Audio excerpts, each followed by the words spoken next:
Hello, and welcome to today's webisode of Consulting Corner. My name is Lauren Roberts, and I'm the Chief Agency Consultant here at Kite Technology Group. Today, we're going to be going over 5 ways to reduce your E&O exposure in Applied Epic. Now, we all know that E&O exposure is a big scary word when it comes to insurance, and especially into your insurance agency. There are a few things that you can do to improve your processes as well as reduce that E&O exposure across the board within your agency. One of the most basic foundational items that you can establish is standardized procedures and workflows in your Applied Epic system.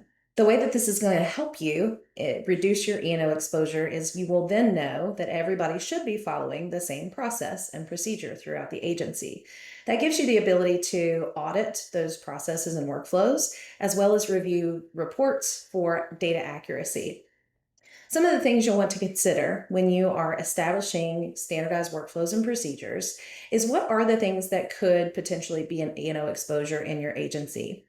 Things like, are we processing certificates the right way? Are we processing proofs of insurance out of one system versus two? For example, Applied Epic and CSR 24.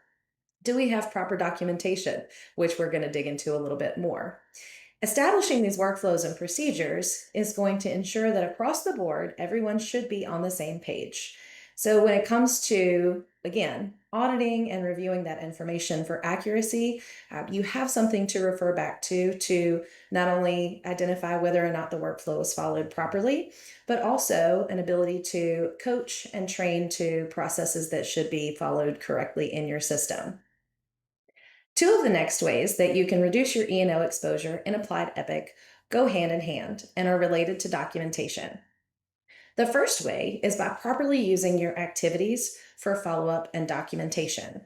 The activity notes should tell the story of what has been occurring throughout a process that you're following, whether that's a communication from a client, an endorsement, request to a carrier, new business, renewal business, whatever that workflow is.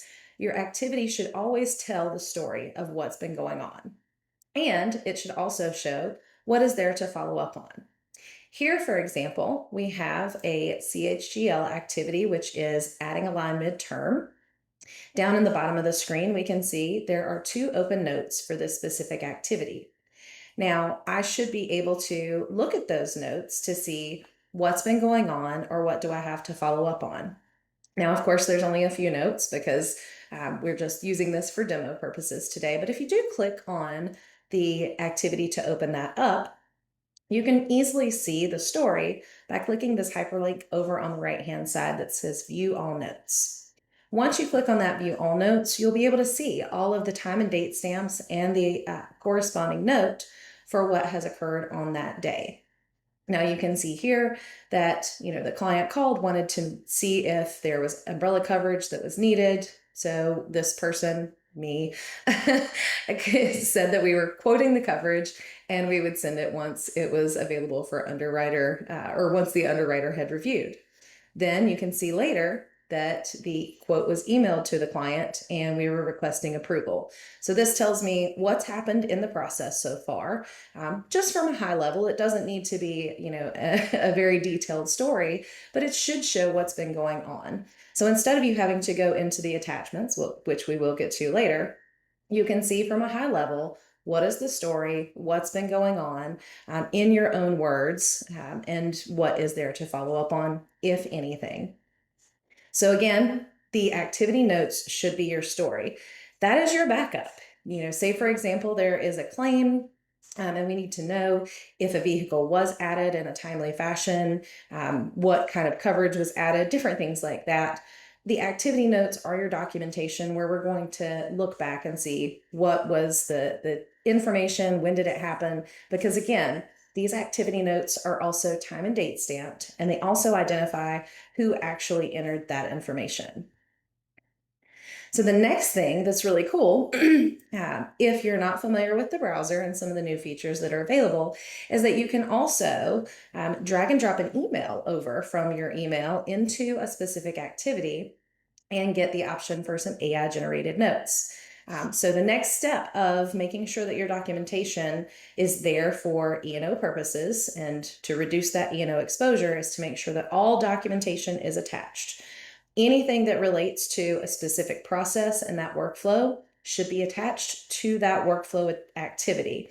Now, that's the best way to get access to it and drill down from the policy and then into the activity. So you've got all of that supporting documentation for that workflow, but your agency may do something a little bit differently. You may be attaching to the policy or the account. Regardless, it is highly important that you get all of that information into Epic so that you have that supporting documentation there. Another reason to do this and make sure that those emails and documents get pulled over is you might win the lottery tomorrow and move to the Bahamas. And I don't know what's happening with your workflows. I can't access your email, probably can with the assistance of some IT. But, again, Epic should be our one source of truth. So we need to have all of that accurate and supporting documentation listed here. So back to the AI notes, so we're going to kind of pivot from the notes into the attachments. When I drag and drop a email over onto an activity, you do have to drag and drop it directly to an activity. We're going to have a little AI automation option up here in the left-hand corner. So one thing I can do is I can click summarize and I can choose either to summarize only the latest message. So maybe you've had a lot of conversation with this client and you just want to document the latest note, or we can summarize the entire email. I'm going to summarize the entire email. It's going to take it just a second. And we get the option to have that dropped in as the activity note. So that's going to save you a couple of clicks. It's not going to put in a huge story. This was a very short email that I'm attaching, so that's pretty much what the email says. But it's a way that you can get that summary, that high-level information into that activity note without you having to manually enter all of that information. Just keep in mind that this is AI and it's not always perfect. So do make sure that you review those activity notes once you've dragged and dropped that information over into Epic. So now that we know our activity notes are a very, very important part of documentation so that we can see from a high level in your own words what you've actually been working on. Again, we also need to make sure that there's supporting documentation. So if you have received an email, you're going to make a note about what that email was about, what you did, what there is to follow up on, but you also need to attach that email for backup. So if using the AI generated notes as we did here, you might just need to add a little something to it, tweak that note a little bit, but you also want to make sure that you provide an accurate description. Now this kind of goes back to your agency's workflows and procedures. You should have a procedure in place for utilizing naming conventions. Naming conventions in Epic are a standard way to label those documents so they're easier to find and identify what they are without having to truly open that document. So here, for example, I might label this email from client confirming purchase, purchase of policy, umbrella policy. Let's do that. So your email naming is going to be a little bit different. You never ever want to leave that email subject as the description because that's going to make it really hard to go through and find out what each of those are. So once we've got that labeled correctly, of course, if your agency is utilizing folders for additional level of organization, you can certainly use that here. Since this is correspondence, I wouldn't be attaching this in a folder. I would leave that here at the activity level because typically what I'm going to do is access this information from the policy, then I'm going to access the activity, and from the activity, I'm going to access those supporting documents. So again, very important that you make sure that you have that activity note and your attachment as your backup documentation. So we have all of those pieces of the puzzle in place. We can always refer back to whatever that process was and see exactly what happened, who did what was the timeline, and where's the documentation that supports that process or workflow. Now, one of the next ways that you can reduce E&O exposure in Applied Epic is by ensuring that your applications are complete and your policies are issued. Not only that, but that you're properly using the service summary rows in Applied Epic and their stages. So, one thing that we see very often is that applications don't get completed properly because we're heavily relying on download and we don't tend to complete those applications within Epic. Maybe because we say, you know what, we've got the policy document attached or whatever the case is. Well, you're going to reduce E&O exposure by ensuring that that documentation, that information on the application is complete and that your coverages are accurate. Because if you generate documents out of Epic, whether those are proofs or a proposal or even a summary of insurance, whatever the case is, if that information on the application is incorrect or incomplete, you're then going to have an incorrect or incomplete output as well. There are several different things that can be generated out of Epic that are going to need that information. So it's very important that you keep that information accurate and up to date.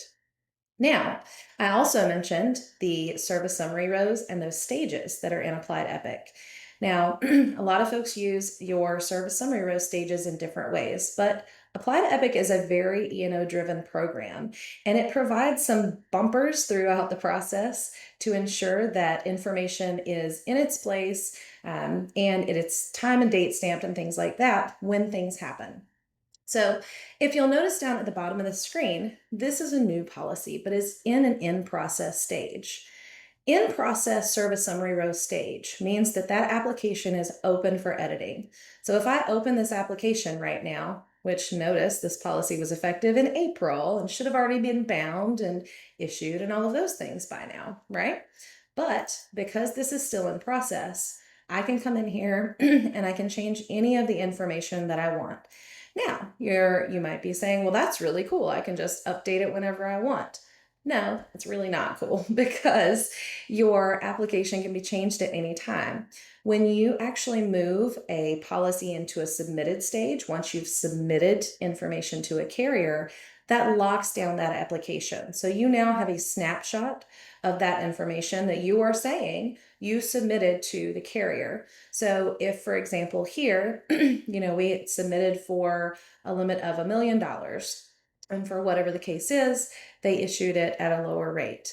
I could come back here and see, you know what, my original application did say $1 million. So how did we get to this point from here? Because this is where I locked this application in. So then you should also have that supporting documentation and your activities and your attachments that would also support this information. But ultimately, this application can also be that backup to say, this is where I actually submitted this to the carrier. This is where I'm saying we started this process. So over here, you would then see how it says in process right now. Once we update that stage to submitted, we're saying, I sent this out to the carrier. This is in a submitted stage. This is what I've actually done. Now, why is that so important? Well, if it's in process and we have changes that happen throughout the course of that policy, those changes are not recorded down in the bottom of the screen in a service summary row, as they should be, because you can just change the application at any time. So there's nothing that's tracking that information at the policy level, and you wouldn't be able to compare those service summary rows either, those different versions of the application, if we're not properly moving from that in-process stage to the submitted stage, and then ultimately to an issued or not issued stage. So making sure that you move through those service summary rows is very important, not only for those purposes on the application and documenting those things that have happened and changes throughout the policy term, but also, here's a little nugget for you, over on the renewals manager. If your initial new or renewal policy service summary row stage is in process, that policy actually will not pull over into your renewals manager because Epic is looking at that as if you never issued this policy. So if you didn't finish that process, it's also going to break processes down the road. So making sure that we have our applications complete and our service summary rows and our policies issued is going to reduce that E&O exposure by having all of that documentation in your database, because this is your data and you want to make sure, again, Epic is your single source of truth. So one of the last ways that you can reduce your E&O exposure in Applied Epic is by ensuring that you have proper configuration for proofs of insurance and that you also have proper procedures in place for your proofs of insurance. One of the areas in configuration where you can put some, again, bumpers around things is over here in configure under proofs, and you have a couple of different options here. You have your binders, your auto IDs, and your certificates. We're not going to go over all of the different configurations today. We're just going to stick in this certificate area so that we can review some of these options. You'll notice here on the Accord Certificate of Liability Insurance that we have several different options in the detail. So we have certificate options as well as your holder options. One of the things that you see just right off the bat is do not allow certificate limits to be increased above policy limits. This goes back to ensuring that your policy is accurate, right? Because anything that's over there on the application is going to pull into your certificate of insurance or your evidence, whatever the proof is. So you have to make sure that that information is correct there. As long as that information is correct, we should never have any reason to increase those limits above the policy limits, because at that point, you are definitely creating some E&O exposure, because that's not what's on the policy. So these are very simple little check boxes that you would want to make sure are selected.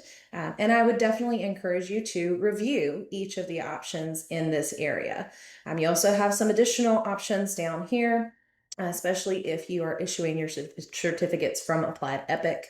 But of course, you can also route your users directly to CSR 24 and the single sign-on when they go to issue their certificates of insurance in Applied Epic. Here, of course, we just have, of course, the certificate of liability, certificate of property, and a couple of those that we might not be using here in the US, but possibly up there in Canada for our Canadian users. You also have a couple of options over here on the holders. You can default your additional interests as holders, which may be something that you want to do. And then it also just gives you some options for printing and alignment here. But of course, the most important one here is let's not allow anything to be increased above those policy limits. Now, another fail-safe that you can use here, we just talked about policies that are in process. Again, if it's in process, your workflows really should show that that's coverage that's not bound yet. So unless it's in a submitted or issued stage, we would not recommend issuing proofs off of that information, because you could potentially be issuing a proof off of something that's going to change. And if you're still in process, those changes are very possible. And so it's going to become very challenging to track back who did what and what changes were made if we haven't properly used those service summary rows. So would also encourage not to allow any issuance of certificates on those in-process policies. I'm going to cancel there because I like my configuration. I don't need to make any changes. Now, there's also a couple of other things that you can do in Epic. One of the other areas that you can make sure is configured from a carrier level, not the brokers, because those are going to have issuing companies, but here, you can also either check or uncheck the box that says issue binder proofs of insurance. So you see here I'm on this company Travelers, Property and Casualty, and I do have this box selected. However, you want to be really sure that you have binding authority with that carrier. If you're unsure, I would highly recommend that you do not check that box. You can always go through that carrier or broker to get that binder, and we would typically recommend that you go directly through them to issue those binders. However, if you are in a situation where you do need to issue binders on a regular basis, you just want to make sure that you audit this area, only selecting the checkbox for specific companies that you know you truly have binding authority over and can issue those binder proofs of insurance. So I hope you have enjoyed our episode of Consulting Corner today and have learned a few ways that you can reduce your E&O exposure within Applied Epic by establishing some simple steps and ensuring that you have proper configuration, workflows, and procedures in Applied Epic. Thanks again for joining us and have a wonderful day.